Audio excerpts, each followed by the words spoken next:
কারণ তুমি যে বাড়ির মালিক, তোমার দাদা বড় ভালোবেসে বাড়ি বানিয়েছিল, কিন্তু জমিন তোমার বাবাকে রাখে নাই।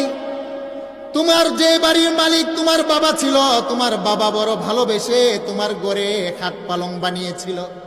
আজকে খাট পালং তোমার বাবা থাকতে পারে না, জমিন তোমার বাবাকে ভালোবাসা দেয় নাই।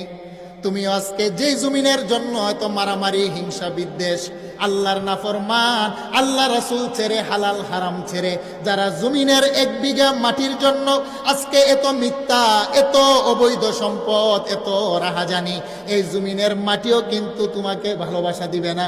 আর এই জমিন যদি তোমাকে ভালোবাসাই দিত, তাহলে তোমার আব্বার কাফনের কাপড় জমিন কেন খেয়ে ফেললো? তোমার বাবার দেহের হাড্ডিটা কেন জমিন খেয়ে ফেললো? জমিন যদি তোমার আব্বাকে এতই ভালোবাসতো, তাহলে জমিন কেন তোমার আব্বা এবং দাদার দেহের গোশত গুলাকে খেয়ে ফেললো? তাহলে বোঝা গেল জমিনের মাটি মানুষকে ভালোবাসে না, যিনি ভালোবাসেন তিনি শুয়ে আছেন সোনার মদিনা। আল্লাহু আকবার বলেন। সেই জন্য আল্লাহ বলেন